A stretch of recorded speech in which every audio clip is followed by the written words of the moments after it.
Olá para todos, muito bem-vindos para mais uma semana de estudos do nosso pré-vestibular social. A Coordenação de Biologia agradece mais uma vez a participação e o interesse de vocês nos nossos materiais, nossos recursos educacionais. E nesta semana nós vamos iniciar o tema membrana plasmática, as membranas celulares. Esse tema será dividido em duas partes e hoje nós vamos discutir a parte 1, que traz uma demonstração, uma avaliação geral da estrutura da chamada membrana plasmática e das membranas celulares. Assunto este para os alunos do pré-vestibular social, que está no capítulo 15 do módulo 2.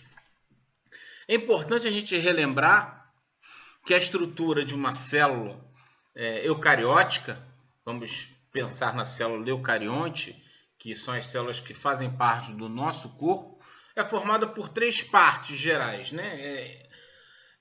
de uma maneira geral, nós podemos dividir uma célula em membrana plasmática, em citoplasma e núcleo. Evidentemente que dentro do citoplasma existe um conjunto de organelas que vão desempenhar uma série de funções importantes.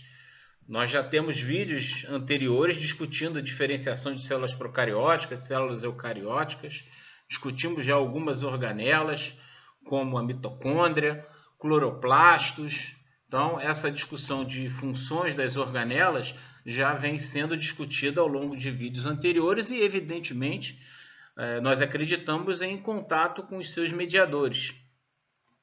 Então, para a gente pensar na membrana plasmática, vale a pena a gente discutir o seguinte, que a importância da membrana é fazer uma chamada permeabilidade seletiva, é controlar o que entra e o que sai da célula. Isso vai ser discutido muito mais aprofundadamente no vídeo da semana que vem. Mas todas as membranas, a membrana plasmática, as membranas que estão dentro da célula que compõem as organelas, possuem uma estrutura semelhante, rica em lipídios, em gorduras, portanto, em proteínas e em carboidratos. E uma coisa fundamental é a presença de uma camada chamada bicamada de fosfolipídios, na qual proteínas são inseridas nesta camada de fosfolipídios. Está marcada aqui, estou passando o mouse na indicação de onde está a bicamada fosfolipídica. Parece, mal comparando, um palito de fósforo, tem a cabecinha do palito de fósforo, entre aspas, evidentemente, e uma cauda. Essa estrutura, essa bicamada fosfolipídica, ela é fundamental porque ela vai estabilizar a estrutura dessa membrana celular, dessa membrana plasmática, e vai deixar esta membrana, ela é flexível, torná-la flexível, não é uma estrutura rígida, mal comparando de novo, como se fosse uma parede de uma casa. Podemos imaginar, por exemplo, uma bolha de sabão. Imagine uma bolha de sabão em que você olha a bolha de sabão se movimentando constantemente. Então, isso torna essa membrana fluida. Por isso esse termo de mosaico fluido, essa terminologia. Antigamente, se imaginava que a membrana plasmática, as membranas celulares, tinham uma estrutura mais rígida. E depois foi se descobrindo que ela não é rígida, ela é fluida. E por isto esta terminologia de mosaico fluida, graças à composição de fosfolipídios em conjunto com outras estruturas formadas por carboidratos e proteínas. Os carboidratos eles têm diversas funções, mas estão muito relacionados, essas moléculas estão muito relacionadas com o reconhecimento celular, para a junção de células. Entre células você vai ter a possibilidade de entender, de encontrar a presença de proteínas. O reconhecimento celular está relacionado à presença de proteínas, mas também de carboidratos. E vocês vão encontrar aí nessa figura uma série de descrição da função ou das funções dos carboidratos, dos lipídios e das proteínas. Em média, podemos dizer o seguinte, que uma proteína pode atravessar completamente essa membrana plasmática, essa bicamada, melhor dizendo, de fosfolipídios, como está aqui, ou às vezes ela está apenas na metade, ela não atravessa completamente. Além disso, temos a presença de colesterol. A importância do colesterol na composição da membrana plasmática é algo importante. Muitas das vezes cai também em provas. Você vai ter lá em opções de múltipla escolha a presença colesterol com relações com a composição, a constituição da membrana plasmática. E às vezes você imagina que não tem presença de colesterol na membrana plasmática, mas tem. Então a importância do colesterol na composição da membrana plasmática é fundamental. Algumas proteínas não estão penetradas efetivamente dentro da célula, mas tem uma função importante para a composição de citoesqueleto, da composição intracelular. Percebam que essa parte em amarelo aqui é o exterior da célula e a parte em azul é o interior da célula. Essa bicamada fosfolipídica, também é importante dizer, ela tem uma porção que é hidrofóbica e uma porção que é hidrofílica, ou seja, que tem afinidade pela água, hidrofílica, ou uma porção também que não tem essa afinidade, tem medo, entre aspas, da água, por isso hidrofóbica.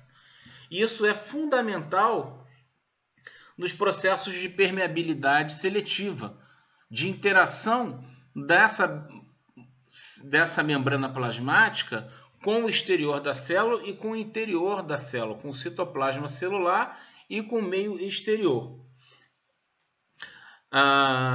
Em geral, nós temos uma presença de 20 a 25 fosfolipídios compondo a membrana e a presença de uma proteína, mas isso é variado. E esses fosfolipídios também vão diferir, melhor dizendo, entre si devido à cadeia de ácidos graxos que compõem esses fosfolipídios. Então, novamente, os carboidratos estão ligados à superfície externa das proteínas, muitas das vezes formando glicoproteínas, ou dos lipídios, formando glicolipídios. Então, glicoproteínas é a associação de carboidratos com proteínas e glicolipídios de glicídios ou carboidratos com lipídios. Algumas proteínas atravessam a membrana, a bicamada, melhor dizendo, de fosfolipídios, atravessam a membrana, fazem parte da membrana, mas atravessam ela completamente. São importantes também para reconhecimento celular, para a formação de canais de transporte ativo, transporte passivo, de entrada e saída de substâncias da célula de forma seletiva. Lembrem-se novamente que a importância da membrana na permeabilidade seletiva. E muitas das vezes essas proteínas estão associadas à bicamada de fosfolipídio, mas interagindo internamente à célula, no citoplasma da célula. Então, este quadro mostra bem a complexidade da membrana plasmática. Indo para o próximo slide para fortalecer, relembrar o que foi dito, a membrana é constituída principalmente de lipídios.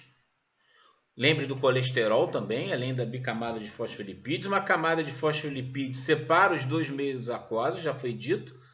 Então, como mencionado, as caudas são hidrofóbicas e as cabeças são hidrofílicas, são polares ou apolares. Hidrofílica porque tem afinidade com a água, e hidrofóbica tem aversão, medo, entre aspas, da água. Então, ambiente aquoso e ambiente aquoso.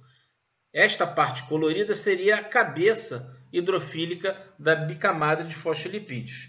Muitas membranas, como mencionado, atravessam essa camada de fosfolipídios, essa bicamada. Bicamada porque esta aqui é uma camada e esta aqui é uma outra camada. E algumas proteínas não penetram na membrana, mas têm uma diversidade de funções, como reconhecimento celular, formação de canais de transporte e muitas outras funções que nós vamos discutir na aula da semana que vem. E os carboidratos têm uma importância fundamental de reconhecimento celular, formando glicolipídios, ou seja, associação de carboidratos ou glicídios com moléculas de gordura, com lipídios, ou com proteínas, associação de glicídios com proteínas. Lembrando que as proteínas são formadas por encadeamento de aminoácidos. Também já tivemos aulas anteriores explicando isto.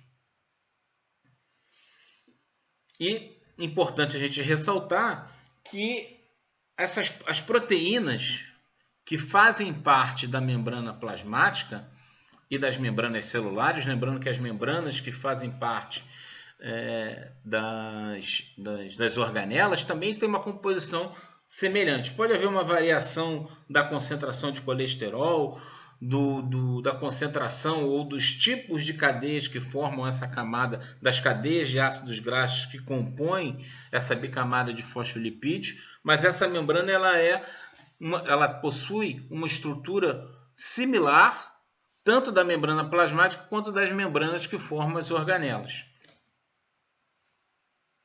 Com esse conjunto de informações, portanto, a gente pode encerrar o vídeo de hoje. Na próxima semana, nós vamos aprofundar nos processos que estão relacionados com essa chamada permeabilidade seletiva da membrana.